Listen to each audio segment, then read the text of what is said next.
Bien, buenos días. Vamos a empezar con la sesión de aprendizaje sobre el tema de Buenos días, literatura. profesor. Buenos días. Hoy día tenemos en literatura el tema elogio. Bien, es una composición poética para poder interpretar. Es un conjunto de estrofas y cada estrofa tiene un número de versos, ¿no?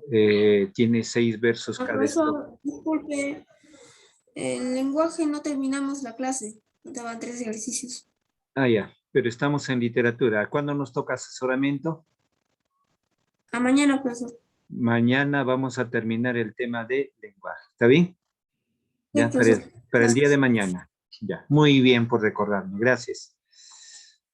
Ya, entonces tenemos bien, elogio.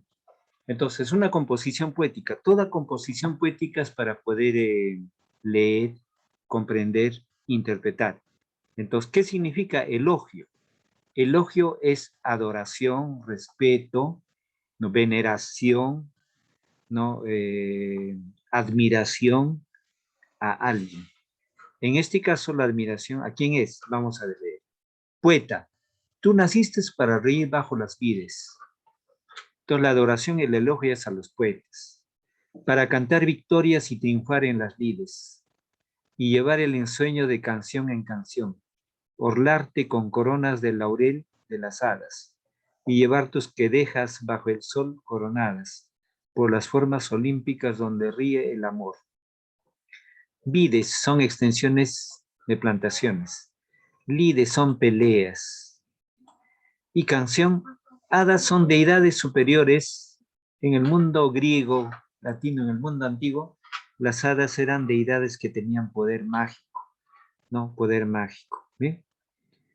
Entonces, aquí en esta primera estrofa lo que me dice es que el poeta nace para hacer reír a esos campos verdes, para cantar victorias y para triunfar en las lides, en las peleas, y llevar el ensueño de canción en canción, orlarte con coronas de laurel, o sea, adornar con coronas de laurel de las hadas, llevar tus quedejas bajo el sol coronadas, los atavíos o los trabajos que tiene para poder ser, no, bajo el sol coronadas, o los trabajos que tiene, por las formas olímpicas donde ríe el amor.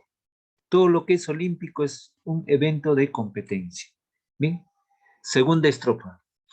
Un haz de voluntades te llevó a otros vergeles. No, muchas voluntades le llevó. ¿Qué es un vergel? Los vergeles son jardines bonitos, muy hermosos, ¿no? Los vergeles están formados de diversas plantas, frutales, atractivos, etc. ¿Bien? Y cantaste a otras razas y bebiste otras mieles, junto a un río de plata donde se mira el sol. Entonces aquí indicamos que es cuando dice, junto a un río de plata donde se mira el sol. Entonces, no hay un río de plata, pero en el lenguaje poético, en el lenguaje literario, en el lenguaje figurativo es una especie de metáfora, junto a un río de plata donde se mira el sol. Entonces, en otras palabras, es un río que brilla, no bajo el resplandor de un sol. Por eso el poeta dice, junto a un río de plata es una metáfora donde se mira el sol. La historia entre tus humos un perfume ha aspirado. Aspirar es succionar aire. Y un susurro de voces en el bosque sagrado anuncia el nuevo triunfo de un nuevo Anacreón. ¿Quién es Anacreón? Anacreón es un poeta de la cultura clásica romana. Fue un poeta del mundo clásico de Roma. Su nombre es Anacreonte o Anacreón.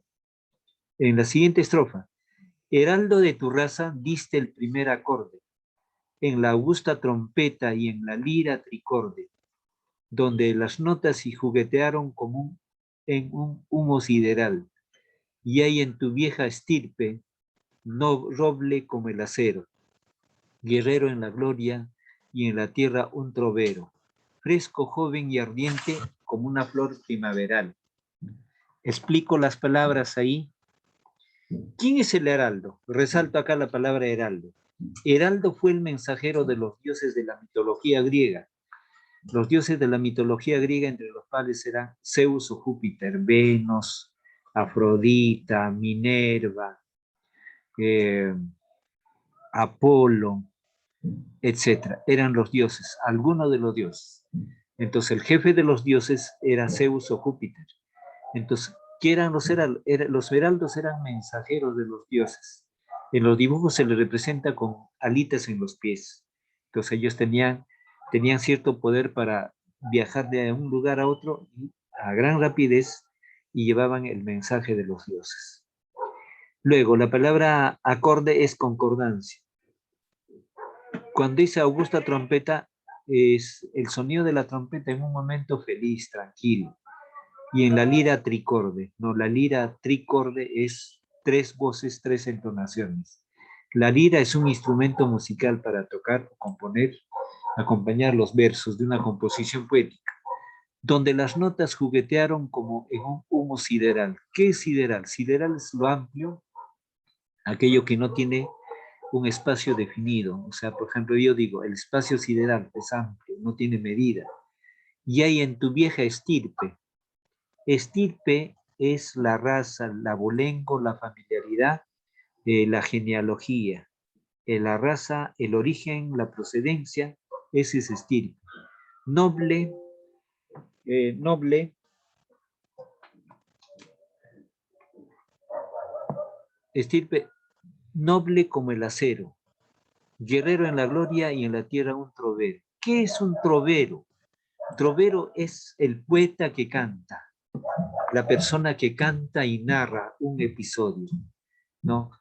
El trovero es el que declama, recita los versos. Fresco, joven y ardiente como una flor primaveral. Vayan mis versos pálidos a orlar serenamente. Orlar es adornar. Junto a tantos laureles, los rizos de frente. Cual susurro lejano de un modesto vergel. Bajo la débil sombra de tu imperial corona. Que el arte, el talento y el amor eslabona. Eslabona viene de la palabra eslabón. Cada pieza de una cadena es el eslabón. Entonces, eslabona quiere decir en cadena, con un simbólico laurel. Cuando hablamos laurel, los poetas son coronados por laureles, porque tener una corona de laurel quiere decir que una persona es inteligente, una persona que es poeta, es sabio.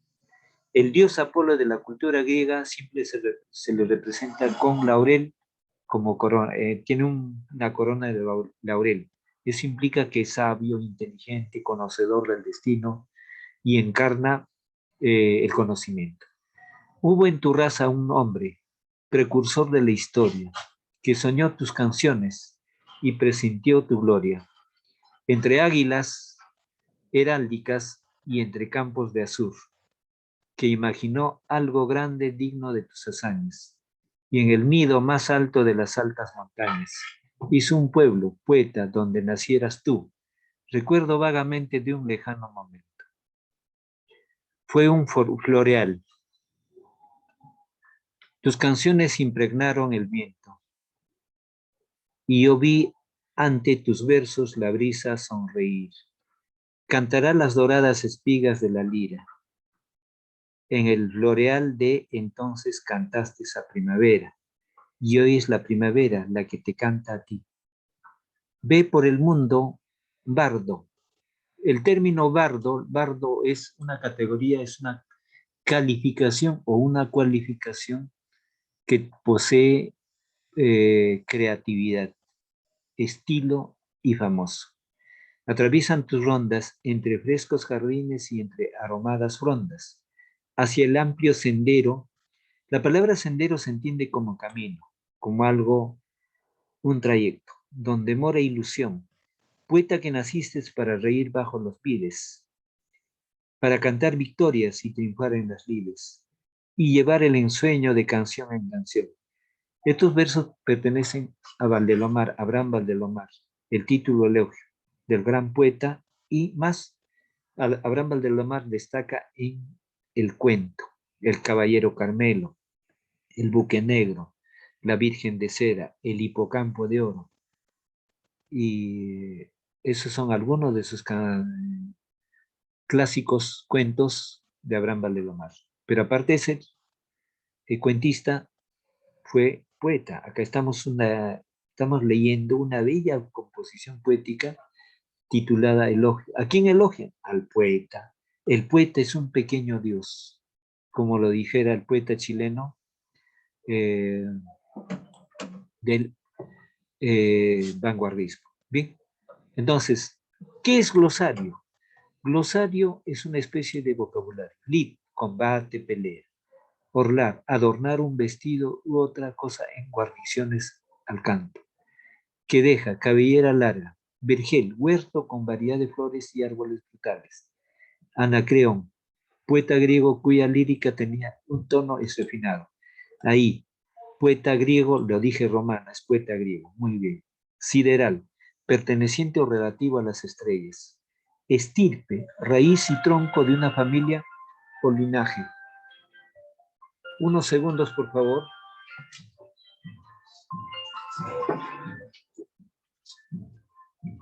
¿Aló? ¿Aló?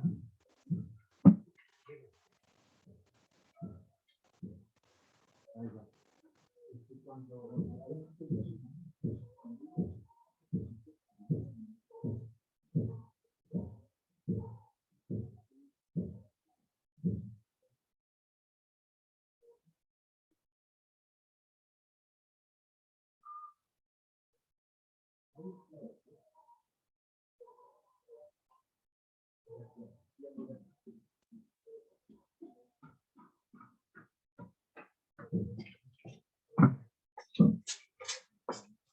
Proseguimos. Entonces, Anacreón, poeta griego, lo dije romano. Entonces, sideral, perteneciente a relativo a las estrellas.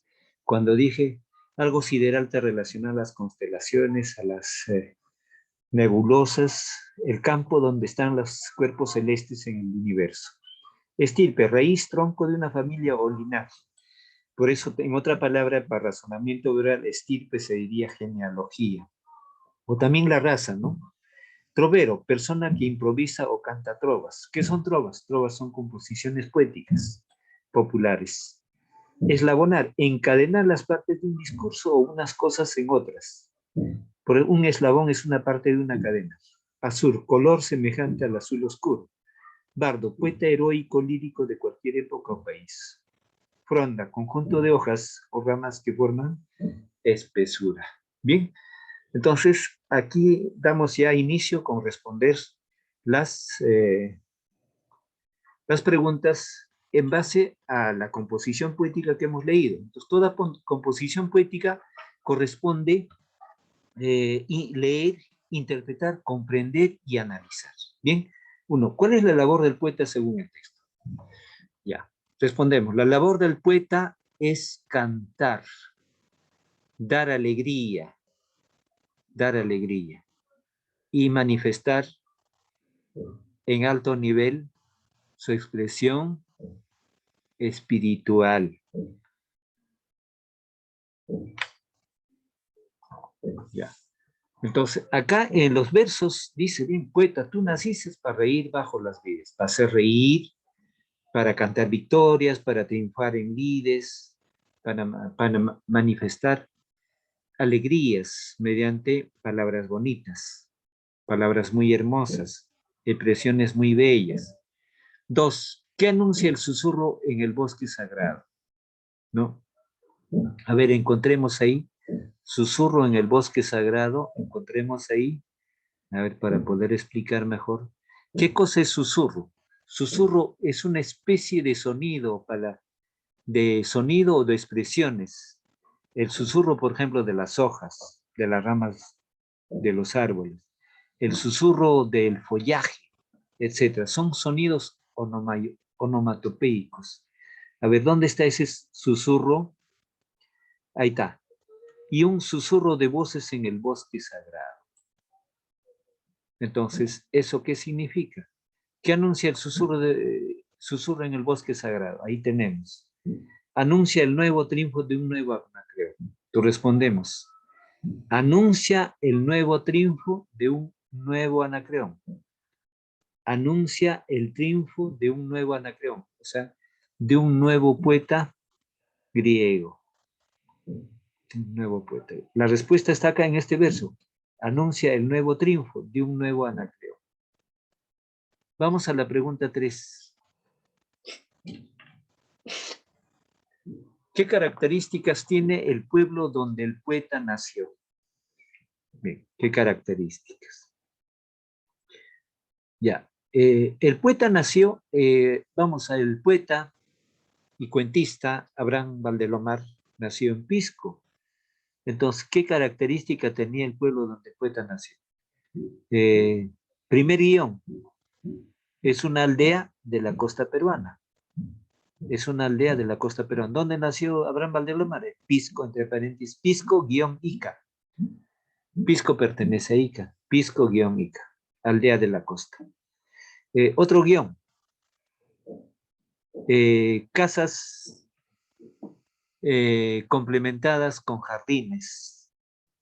Casas complementadas con jardines o vergeles. En la época de Abraham Valdelomar, las casas tenían pues jardines. No era pobre él, ¿no? Su padre fue un empleado que ganaba buen dinero, tenía animales en su casa, tenía jardines, no era pobre, una buena casa. Los jardines con casas o vergeles, ¿verdad? Otra característica, eh, la presencia de la brisa y la frescura del mar. La presencia de la brisa y la frescura del mar. Pisco está frente al mar. Entonces, esa característica del mar, del olor, de la brisa, del viento, de la alegría que trae, digamos, cada amanecer el mar, esa es la característica. Entonces, Pisco tiene una característica.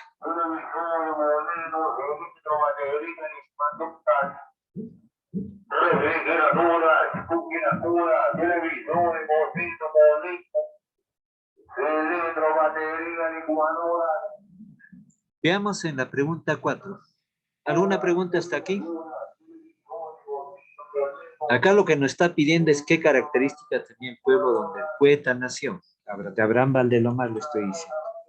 Y en algo aflora, ¿no? Porque dice vides, esos son campos donde hay la presencia de uvas. Y Pisco, Ica está en muchas plantaciones de uvas.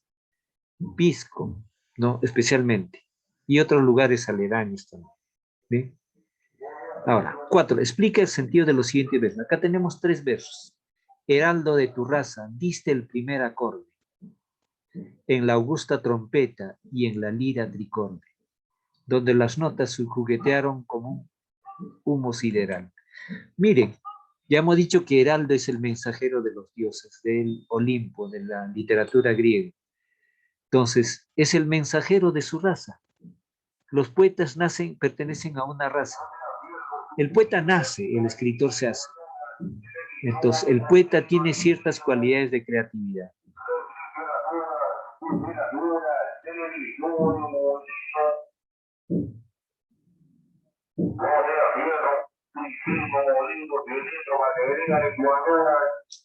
Bien, estamos con el sonido de la calle.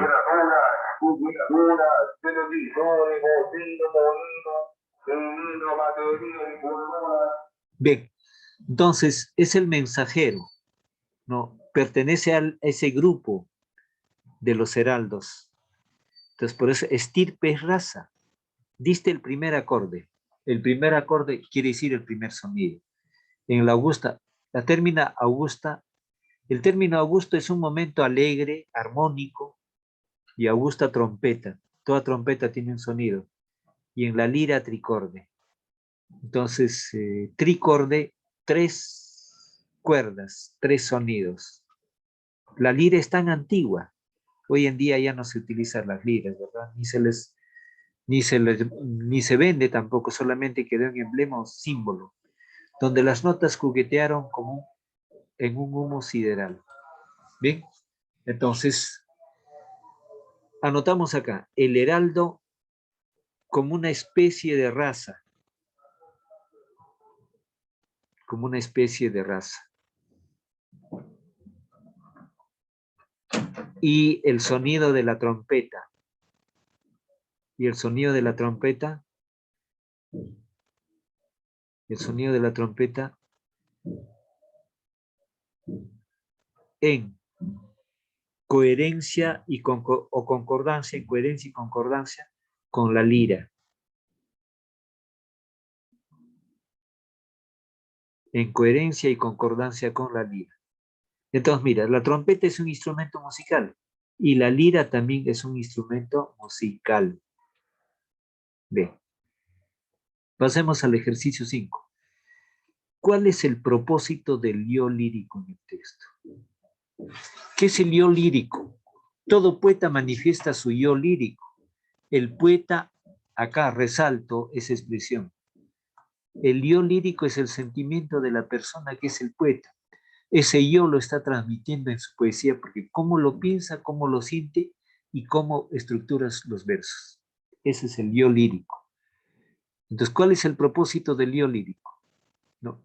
El propósito, la palabra propósito significa objetivo, meta o proyecto. En otras palabras, ¿cuál es el propósito del yo lírico? Primer guión, persuadir de que el poeta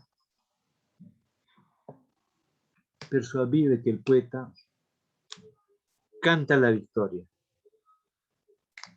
Canta la victoria. Otro guión, el poeta da alegría y armonía. El poeta da alegría y armonía con sus versos. Repito, el poeta da alegría y armonía con sus versos.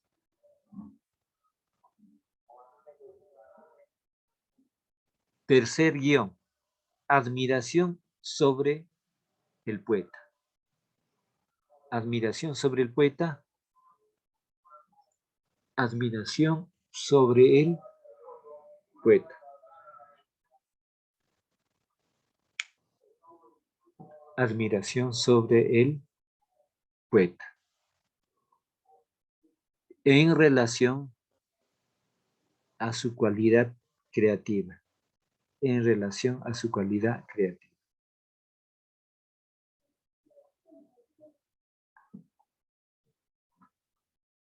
Vamos a la pregunta 6. Dice,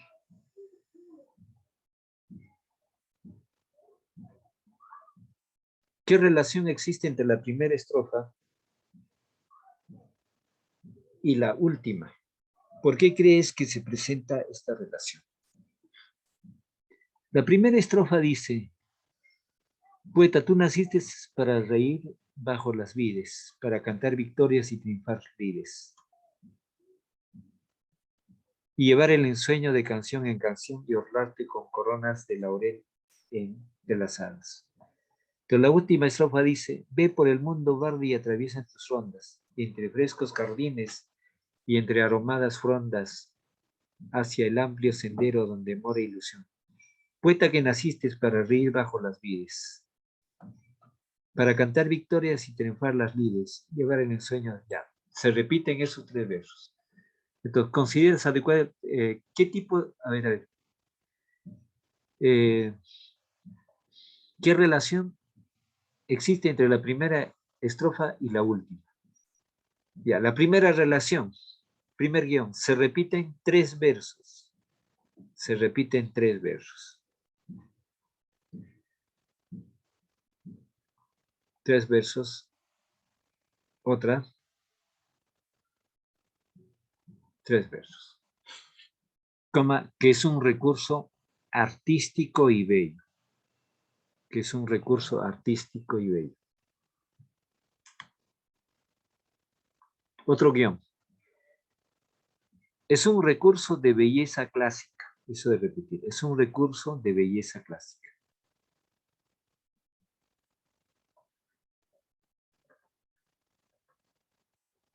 Es un recurso de belleza clásica. Listo. ¿A qué especie literaria pertenece el poema leído? Pertenece, ya, anotamos, pertenece al género lírico. Pertenece al género lírico. Punto y coma. Este género agrupa,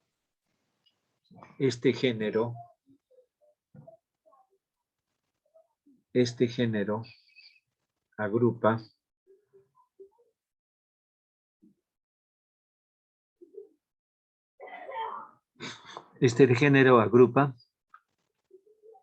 todo lo que es concerniente.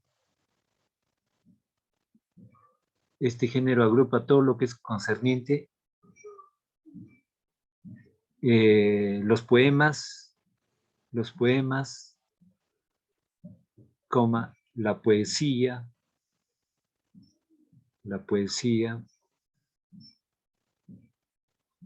coma, etcétera. Bien.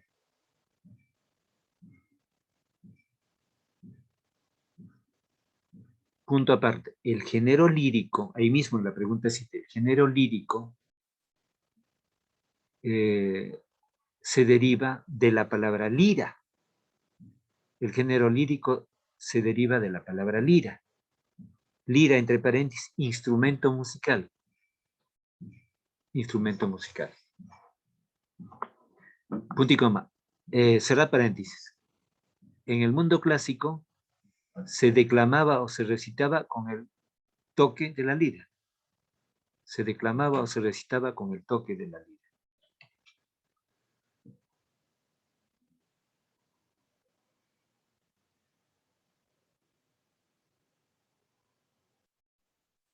Bien. 8. ¿Consideras adecuado el título para el poema? Justifica. El poema es el título, a ver, el título es exactamente adecuado. El título es exactamente adecuado en relación al contenido de los versos. Al contenido de los versos. Porque es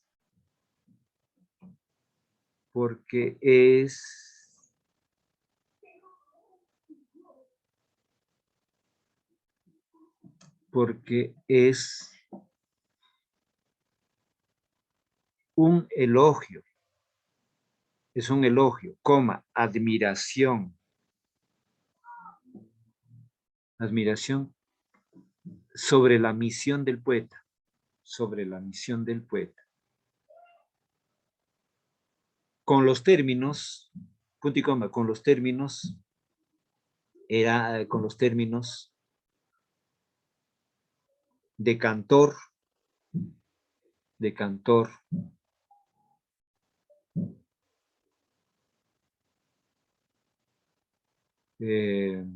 heraldo,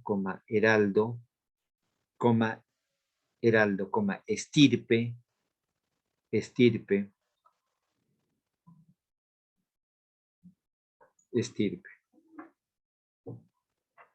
coma, ensueño.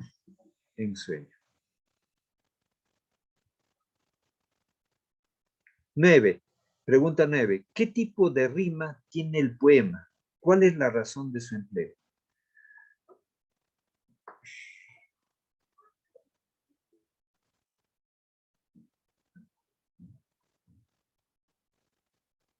Ya. El poema, el 9. El poema posee rima. El poema posee rima consonante. El poema posee rima consonante. El poema posee rima consonante. Porque los sonidos agrupan vocales y consonantes. Porque los sonidos agrupan vocales y consonantes.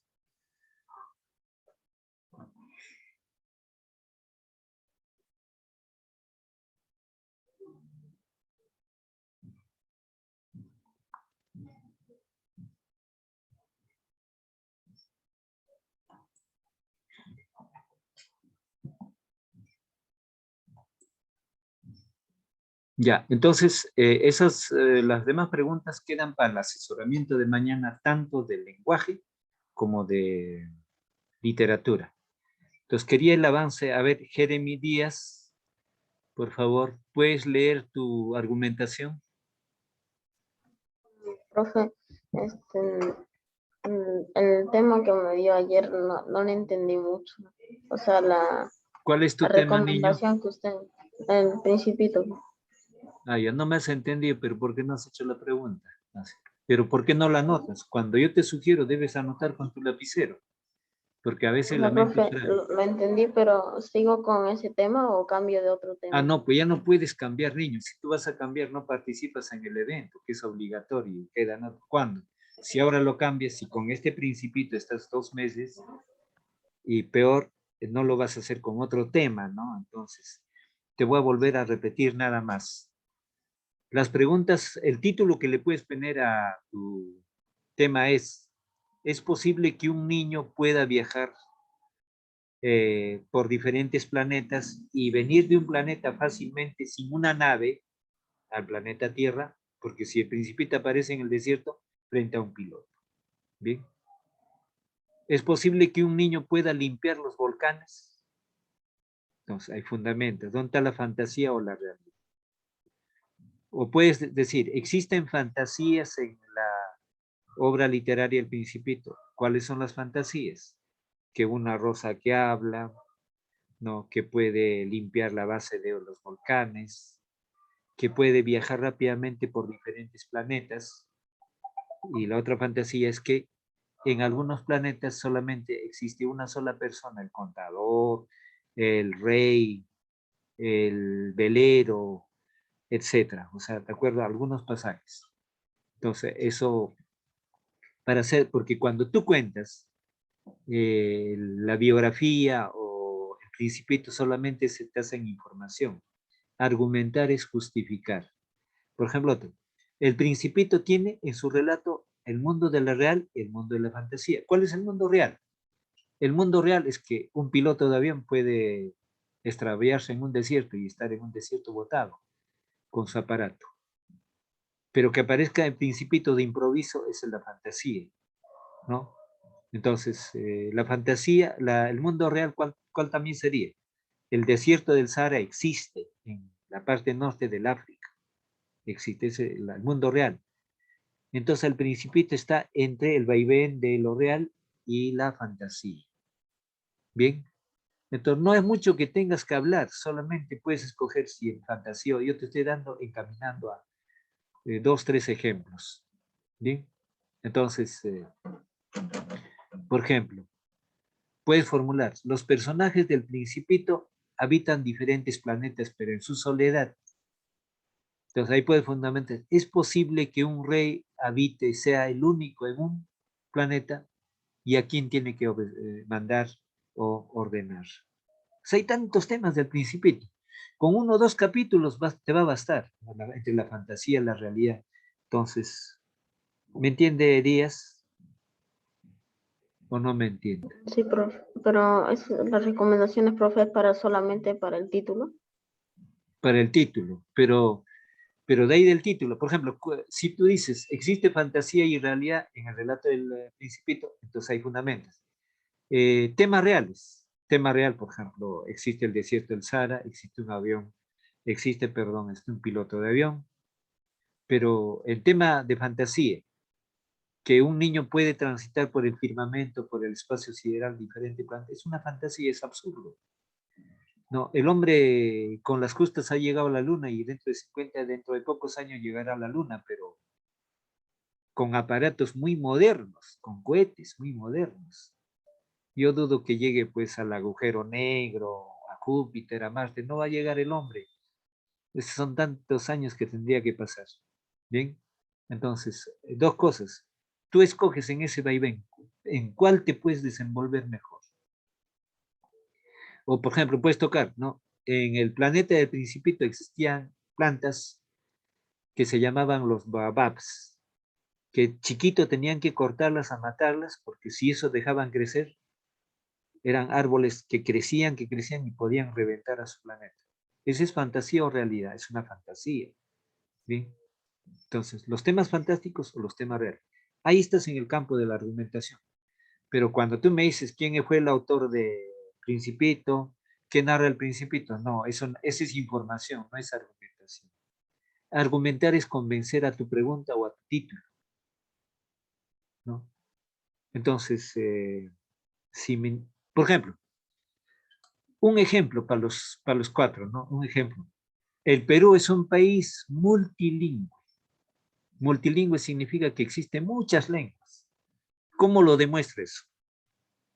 O también en interrogante pueden estar, el Perú es un país multilingüe, interrogativo. ¿Cómo argumento para defender esa posición, ese enunciado? Defiendo de que en la selva peruana hay más de 30 idiomas que hablan o lenguas que hablan los aborígenes. Uno de ellos, Campa, Amuecha, Jíbaro, Yanisha, Aru, etc. Cada una de las etnias tiene su lengua. Hay más de 30 lenguas en la selva peruana. En la sierra solamente hay dos, el quechua y el aymara. Y en Lima está el castellano. Y mínimamente se habla el griego, el japonés, el chino por las colonias. El griego o el japonés, el chino mayormente, pero en pequeñas colonias. Entonces, digo, el Perú es multilingüe porque tiene varias lenguas en su uso. Ya estoy argumentando. ¿Me entiendes? Ya estoy argumentando eso. Argumentar es defender el enunciado o la posición con pruebas suficientes. Entonces, eso tú tienes que escoger algo lees el Principito, 1 o 2 capítulos y céntrate en lo que vas a argumentar. No, por ejemplo, hay un pasaje donde el Principito habla, se despide de su rosa, ¿no? Y teme que malogren su rosa otros seres, ¿no? Entonces ahí puedes relacionar el tema que más te gusta. El tema que más te gusta. Por ejemplo, hay una fantasía, mire, cuando empieza el Principito y aparece un piloto en el desierto y aparece el Principito. Si un avión de guerra se cae al desierto, ¿el piloto lo va a arreglar? Mentira. El avión caído y de guerra ya está caído, ya está. Si no se destroza, ya no lo reanima eso. Para poder volver un avión de guerra tiene que haber un aeropuerto para que vuele. Y un piloto puede arreglarlo. No es un carro, un auto para arreglarlo. Es más complejo. Ahí está la otra fantasía. Pero justamente la literatura es esa imaginación. Díaz, tú tienes que escoger los temas más que te gusten del Principito y así lo argumentas. ¿Me entendió, Díaz? Profesor. ¿Entendiste, niño? Sí, profe. Ojalá. Entonces, haz lo que puedas, hijo. Así sea información, bueno, ya, pero hazlo nomás a tu manera, por favor, ya, para mañana. A ver, Tupa, quiero escuchar su argumentación.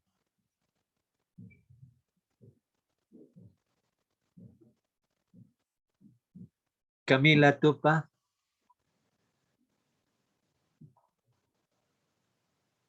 Tupa, ¿me escucha? Tupa. Padilla, Sí, profesor. ¿puedes leer aparte de tu argumentación? Ya, profesor, un ratito. Ya, lo espero.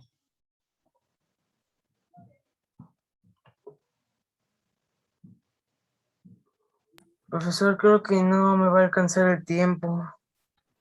Ya, entonces, en la hora de asesoramiento vamos a trabajar si es que alcanza el tiempo, porque ya el tiempo nos queda corto. Recuérdame nomás tu tema, ¿cuál es? Razonamiento lógico, profesor. Ah, ya, razonamiento lógico. Eso tienes que trabajar eso. Todo lo que justamente creo que ayer les hablaba, ¿no? La riqueza del mar peruano. Sí, profesor. Entonces, argumentar con pruebas o con sustento, con información que Profesor, avale eso. profesor, ¿le puedo leer una parte? Ahorita también haciendo esto le puse ejemplos de razonamiento lógico como saco es a asco lo que 7.683 es a 6.783.